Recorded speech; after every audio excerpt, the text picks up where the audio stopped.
Hi dear friends, എല്ലാവർക്കും rhombus സയൻസിലേക്ക് സ്വാഗതം.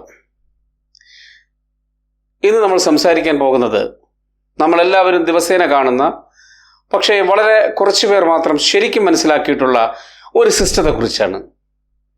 അതെന്താണെന്നല്ലേ? അതാണ് കാർ എയർ ബാഗ്സ്. ഒരു ചെറിയ തുണിക്കഷണം എങ്ങനെയാണ് മനുഷ്യൻ്റെ ജീവൻ രക്ഷിക്കുന്നത്? ഇന്നത്തെ വീഡിയോയിൽ എയർ ബാഗ്സിൻ്റെ പിന്നിലെ ഫിസിക്സ്, കെമിസ്ട്രി, എഞ്ചിനീയറിംഗ് എല്ലാം സിമ്പിളായി സ്റ്റെപ്പ് ബൈ സ്റ്റെപ്പായി നമുക്ക് മനസ്സിലാക്കാം. ഒരു കാർ 100 km/h വേഗതയിൽ മുന്നിലുള്ള ഒരു മതിലിടിച്ചാൽ എന്താണ് സംഭവിക്കുന്നത്? കാർ പെട്ടെന്ന് നിൽക്കും. പക്ഷേ കാറിനുള്ളിലെ മനുഷ്യ ശരീരം ഉടൻ നിൽക്കില്ല. കാരണം ഇനർഷ്യ. ന്യൂട്ടൻ്റെ 1ാം ചലന നിയമം അനുസരിച്ചാണ് ഇത് സംഭവിക്കുന്നത്. ഒരു വസ്തു ചലിക്കുകയാണെങ്കിൽ അത് ചലനത്തിൽ തന്നെ തുടരാൻ ശ്രമിക്കും. ഇതാണ് വസ്തുവിൻ്റെ ഇനർഷ്യ എന്ന് പറയുന്നത്. കാർ മതിൽ ഇടിക്കുമ്പോൾ കാർ ഉടൻ നിശ്ചലമാകുന്നു. എന്നാൽ ഇനർഷ്യ മൂലം നമ്മുടെ തലയും നെഞ്ചും മുന്നോട്ട് പോകാൻ ശ്രമിക്കുന്നു. അതുകൊണ്ടാണ് ആക്സിഡന്റ് ഉണ്ടാകുമ്പോൾ തല സ്റ്റിയറിംഗ് വീലിലോ വിൻഷീൽഡിലോ ചെന്നിടിക്കുന്നത്. ഇവിടെയാണ് എയർ ബാഗിൻ്റെ റോള് തുടങ്ങുന്നത്. എയർ ബാഗിൻ്റെ പ്രാഥമിക ഉദ്ദേശ്യം ഒന്നേയുള്ളൂ: തലയും നെഞ്ചും പെട്ടെന്ന് നിൽക്കുന്ന അവസ്ഥ ഒഴിവാക്കി ശരീരചലനം സ്ലോ ആക്കുക. ഫിസിക്സ് പഠിച്ചിട്ടുള്ളവർക്കറിയാം, ഫോഴ്സ് എന്നത് മാസിനെയും ആക്സിലറേഷൻ അഥവാ ത്വരണത്തെയും ഗുണിച്ചാൽ കിട്ടുന്നതാണ്. അപ്പോൾ ആക്സിലറേഷൻ കുറച്ചാൽ ഫോഴ്സ് കുറയും. ഒരു ക്രിക്കറ്റർ ബോൾ പിടിക്കുന്നത് നിങ്ങൾ കണ്ടിട്ടുണ്ടായിരിക്കും. വേഗതയിൽ വരുന്ന ബോളിനെ ഒറ്റയടിക്ക് പിടിച്ചു നിർത്തിയാൽ അത് കൈത്തണ്ടയ്ക്ക് നല്ല വേദന ഉണ്ടാക്കും. അതുകൊണ്ട് ബോളിനോടൊപ്പം കൈയിൽ താഴേക്ക് ചലിപ്പിച്ചുകൊണ്ടാണ് ബോളിനെ ക്യാച്ച് ചെയ്യുന്നത്. ഒറ്റയടിക്ക് ബോൾ നിശ്ചലമാക്കാതെ സാവകാശം അത് ചെയ്യുന്നു. എയർ ബാഗ്സ് നമ്മുടെ തല സ്റ്റിയറിംഗ് വീലിൽ തട്ടാനെടുക്കുന്ന സമയം ദീർഘിപ്പിക്കുന്നു. അത് കുറച്ച് മില്ലി സെക്കൻഡ് കൂടുതൽ നീട്ടുന്നു എന്നതിലൂടെ ബ്രെയിൻ ഇഞ്ചുറി, ചെസ്റ്റ് ഇഞ്ചുറി എന്നിവ സാരമായി കുറയുന്നു. ഇനി എയർ ബാഗിൻ്റെ ഒരല്പം ചരിത്രം നോക്കാം. എയർ ബാഗ് വ്യവസായത്തിൻ്റെ ആദ്യകാലത്ത് ലഭ്യമായ ഒരേ ഒരു ക്രാഷ് സെൻസിംഗ് സാങ്കേതിക വിദ്യയുടെ പേറ്റന്റ് അലൻ ബ്രീഡ് കൈവശം വച്ചിരുന്നു. 1968 ബ്രീഡ് ഒരു സെൻസറും സുരക്ഷാ സംവിധാനവും കണ്ടുപിടിച്ചു. ലോകത്തിലെ ആദ്യത്തെ electro mechanical automotive air bag സംവിധാനമായിരുന്നു അത്. 1951 തന്നെ ജർമ്മൻകാരനായ വാൾട്ടർ ലിൻഡറും അമേരിക്കക്കാരനായ ജോൺ ഹെഡ്രിക്കും പേറ്റന്റ് അപേക്ഷകൾ സമർപ്പിച്ചിരുന്നു. ലിൻഡറുടെ എയർ ബാഗ് ബമ്പർ കോണ്ടാക്ട് വഴിയോ ഡ്രൈവർ വഴിയോ പ്രവർത്തിക്കുന്ന ഒരു കംപ്രസ്ഡ് എയർ സിസ്റ്റത്തെ അടിസ്ഥാനമാക്കിയുള്ളതായിരുന്നു. 1960 നടത്തിയ ഗവേഷണങ്ങൾ തെളിയിച്ചെന്താണെന്ന് വെച്ചാൽ, കംപ്രസ് ചെയ്ത വായുവിന് എയർ ബാഗുകൾ വേഗത്തിൽ വീർപ്പിക്കാൻ കഴിയില്ല എന്നാണ്. 1988-89 മോഡലുകൾക്ക് Chrysler driver side air bag standard നിർമ്മിച്ചു. 1990കളുടെ തുടക്കത്തിൽ മിക്ക അമേരിക്കൻ കാറുകളിലും എയർ ബാഗുകൾ കടന്നു വരികയുണ്ടായി. 1994 TRW ആദ്യത്തെ ഗ്യാസ് ഇൻഫ്ലേറ്റഡ് എയർ ബാഗിന്റെ ഉൽപ്പാദനം ആരംഭിച്ചു. 1981 മെഴ്സിഡസ് അവരുടെ കാറിൽ എയർ ബാഗുകൾ ഒരു ഓപ്ഷനായി അവതരിപ്പിച്ചു. അവയെ സപ്ലിമെന്റൽ റിസ്ട്രൈൻ സിസ്റ്റം SRS എന്ന് പുനർനാമകരണം ചെയ്തതും ബെൻസാണ്.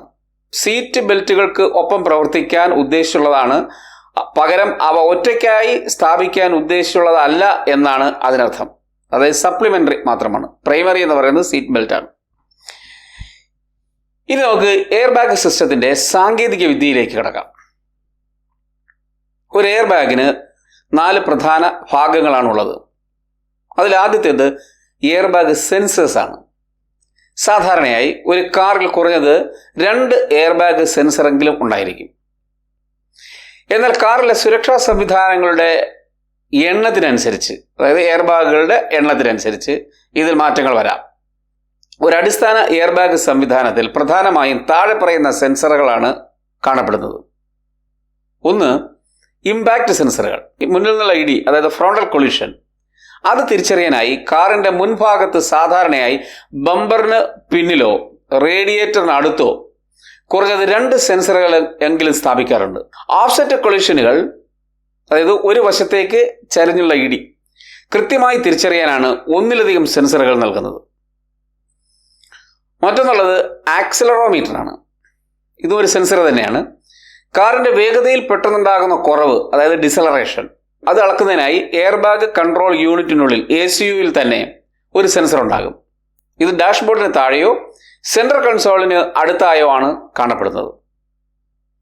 രണ്ടാമത്തെ പ്രധാന ഭാഗം air bag control unit ACU ആണ്. ഇതൊരു മിനി കമ്പ്യൂട്ടറാണ്. ഇതിന് എന്തൊക്കെയാണ് ഇതിൻ്റെ പ്രധാന പ്രവർത്തനങ്ങളെന്ന് ചോദിച്ചു കഴിഞ്ഞാൽ, ഒന്ന് ക്രാഷ് ഡിറ്റക്ഷൻ. വിവിധ ക്രാഷ് സെൻസറുകളിൽ നിന്നും ഇത് ഡാറ്റ സ്വീകരിക്കുന്നു. ഡാറ്റ വിലയിരുത്തലാണ് അടുത്തത്. ആഘാതത്തിന്റെ തീവ്രതയും ദിശയും നിർണ്ണയിക്കാൻ സെൻസർ ഇൻപുട്ട് വിശകലനം ചെയ്യുന്നു. അടുത്തത് റെസ്ട്രൈൻഡ് ഡിപ്ലോയ്മെന്റ് ആണ് ഇതിന്റെ ജോലി. എയർബാഗുകൾ വികസിപ്പിക്കാൻ ഫയറിംഗ് സർക്യൂട്ടുകളിലേക്ക് കമാൻഡ് നൽകുന്നു. സീറ്റ് ബെൽറ്റ് ടെൻഷനറുകൾ സജീവമാക്കുന്നതിനും എയർബാഗ് കൺട്രോൾ യൂണിറ്റ് ഉപയോഗിക്കുന്നു. സിസ്റ്റം ഇൻ്റഗ്രേഷനാണ് അതിൻ്റെ അടുത്ത ജോലി. വിപുലമായ സുരക്ഷാ സവിശേഷതകൾക്കായി മറ്റു വാഹന സംവിധാനങ്ങളുമായി ആശയവിനിമയം നടത്തുന്നതും ഇതിൻ്റെ ജോലിയാണ്. മറ്റൊന്നുള്ളത് സുരക്ഷാ സംവിധാനം. ആകസ്മികമായി ബാഗ് വിന്യാസം ചെയ്യുന്നത് തടയുന്നതിന് ഒരു സേഫിംഗ് സെൻസർ ഉപയോഗപ്പെടുത്തുന്നു. ഇനി മൂന്നാമത്തെ ഭാഗം എന്ന് പറയുന്നത് ഇൻഫ്ലേറ്റർ യൂണിറ്റ് ആണ്. ഇവിടെയാണ് കെമിക്കൽ റിയാക്ഷൻ നടക്കുന്നത്. ഇവിടെയാണ് കെമിസ്ട്രി ഉപയോഗിക്കുന്നത്. കാരണം കംപ്രസർ വഴി എയർ ബാഗിൽ എയർ നിറച്ചാൽ റെസ്പോൺസ് ടൈം കൂടും. പകരം കൊളിഷൻ നടന്നാൽ ഉടൻ തന്നെ വാതകം ഉൽപ്പാദിപ്പിക്കപ്പെടണം. പഴയ SRS എയർ ബാഗുകളിൽ ഉപയോഗിച്ചിരിക്കുന്നത് സോഡിയം അസൈഡ് എന്ന രാസപദാർത്ഥമാണ്. എയർ ബാഗ് കൺട്രോൾ യൂണിറ്റിൽ നിന്നും സിഗ്നൽ കിട്ടുമ്പോൾ ഇൻഫ്ലേറ്റർ യൂണിറ്റിലെ ഇലക്ട്രിക് ഇഗ്നൈറ്റർ ആക്ടിവേറ്റ് ആകും.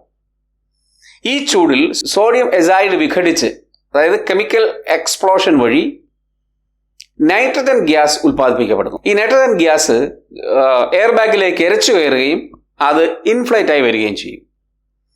ഈ നൈട്രജൻ്റെ ഒരു പ്രത്യേകത, അത് തീ പിടിക്കില്ല.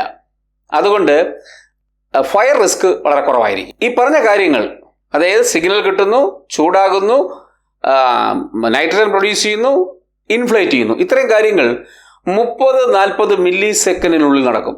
കണ്ണ് ചിമ്മുന്ന വേഗത്തിലായിരിക്കും ഈ കാര്യങ്ങളെല്ലാം സംഭവിക്കുന്നത്. ഇന്ന് ഭൂരിഭാഗം കാറുകളിലും സോഡിയം എസൈഡ് ഉപയോഗിക്കുന്നില്ല. ഇതിന് പ്രധാനമായിട്ട് 2 കാരണമാണുള്ളത്. ഒന്ന് അതിൻ്റെ ടോക്സിസിറ്റി, അതായത് വിഷാംശം. സോഡിയം എസൈഡ് മനുഷ്യർക്കും പരിസ്ഥിതിക്കും വളരെ ദോഷകരമായ ഒരു കെമിക്കലാണ്. കൈകാര്യം ചെയ്യാനുള്ള ബുദ്ധിമുട്ടാണ് മറ്റൊരു കാര്യം. പഴയ വണ്ടികൾ പൊളിക്കുമ്പോൾ ഇതിലെ അൺയൂസ്ഡ് എയർ ബാഗുകൾ വലിയ സുരക്ഷാ ഭീഷണി ഉയർത്തുന്നു. ഇന്നത്തെ ആധുനിക എയർ ബാഗുകളിൽ നോൺ എസൈഡ് പ്രൊപ്പല്ലന്റുകളാണ് ഉപയോഗിക്കുന്നത്. പ്രധാനമായും താഴെ പറയുന്നവയാണ് ഇപ്പോൾ ഉപയോഗിക്കുന്നത്. ഒന്ന് ഗ്വാനഡൈൻ നൈട്രേറ്റ്. ഇതാണ് ഇന്ന് ഏറ്റവും വ്യാപകമായി ഉപയോഗിക്കുന്ന ഒരു പ്രൊപ്പല്ലന്റ്. ഇത് കുറഞ്ഞ വിഷാംശമുള്ളതും എന്നാൽ സോഡിയം എസൈഡ് പോലെ വേഗത്തിൽ നൈട്രജൻ വാതകം പുറത്തുവിടാൻ ശേഷിയുള്ളതുമാണ്. അടുത്തത് നൈട്രോ ഗ്വാനഡൈൻ. ഇതിനൊപ്പം മറ്റ് ഓക്സൈഡിങ് ഏജന്റുകൾ കൂടി ചേർത്താണ് ഗ്യാസ് ഉൽപ്പാദിപ്പിക്കുന്നത്. വേറെന്നുള്ളത് ടെട്രാസോൾസ്. 5-അമിനോ ടെട്രാസോൾ പോലുള്ള കെമിക്കലുകളും ഇന്ന് ഉപയോഗത്തിലുണ്ട്. ഇവ കൂടുതൽ സുരക്ഷിതവും പരിസ്ഥിതിക്ക് ദോഷകരമല്ലാത്തതുമാണ്. ഇന്ന് വിപണിയിലുള്ള ഏകദേശം 80% എയർ ബാഗുകളിലും നോൺ എസൈഡ് സാങ്കേതിക വിദ്യയാണ് ഉപയോഗിക്കുന്നത്. ഇനി നാലാമതായ ഭാഗം എന്നത് എയർ ബാഗ് കുഷനാണ്. ഇത് ഹൈ സ്ട്രെങ്ത് നൈലോൺ ഫാബ്രിക് ആണ്. സ്റ്റിയറിംഗ് വീലിലോ ഡാഷ്ബോർഡിലോ ഫോൾഡ് ചെയ്ത നിലയിൽ നിങ്ങളിത് കണ്ടിട്ടുണ്ടായിരിക്കും. ഗ്യാസ് ജനറേറ്റ് ചെയ്താൽ എയർ ബാഗ് സ്മൂത്തായി ഇൻഫ്ലേറ്റ് ചെയ്ത് പുറത്തേക്ക് വരും. എയർ ബാഗിൽ വളരെ ചെറിയ സുഷിരങ്ങൾ ഉണ്ടായിരിക്കും. ഇമ്പാക്റ്റ് സമയത്ത് നമ്മുടെ തല പ്രസ് ചെയ്യുമ്പോൾ ഗ്യാസ് സാവകാശം പുറത്തേക്ക് ലീക്ക് ചെയ്തു പോകണം. അതിനു വേണ്ടിയിട്ടാണത്. അതുകൊണ്ട് തല റീബൗണ്ട് ചെയ്യുന്നത് കുറയും. കട്ടിയില്ലാത്ത ഒരു കുഷനായി പ്രവർത്തിക്കുന്നതിന് ഇൻഫ്ലേറ്റ് ചെയ്താൽ ഉടൻ തന്നെ ഗ്യാസ് ലീക്ക് ചെയ്ത് പോകേണ്ടത് ആവശ്യമാണ്. എയർ ബാഗുകൾ കുട്ടികൾക്ക് അപകടകരമായ ഒന്നാണ്. വളരെ ശക്തിയോടെയാണ് ഈ എയർ ബാഗുകൾ ഇൻഫ്ലേറ്റ് ചെയ്യപ്പെടുന്നത്.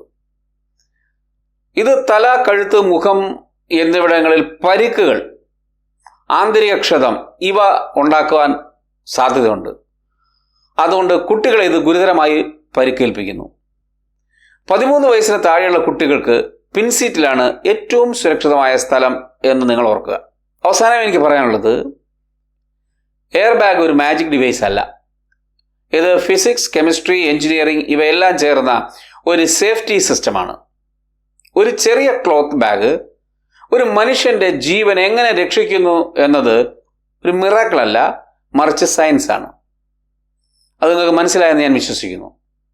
ഈ വീഡിയോ നിങ്ങൾക്ക് യൂസ്ഫുള്ളായി എന്ന് തോന്നുമെങ്കിൽ ദയവായി ലൈക്ക് ചെയ്യണം. നിങ്ങൾ കമൻറ്റുകൾ വല്ലതും ഉണ്ടെങ്കിൽ കമൻറ്റ് ബോക്സിൽ രേഖപ്പെടുത്താനും മറക്കരുത്. ഇത്തരം സയൻസ് എക്സ്പ്ലനേഷൻസ് മലയാളത്തിൽ കാണാൻ ആഗ്രഹമുണ്ടെങ്കിൽ സബ്സ്ക്രൈബ് ചെയ്യാനും മറക്കരുത്. അടുത്ത വീഡിയോയിൽ വീണ്ടും കാണാം. Until then, stay curious. Thank you.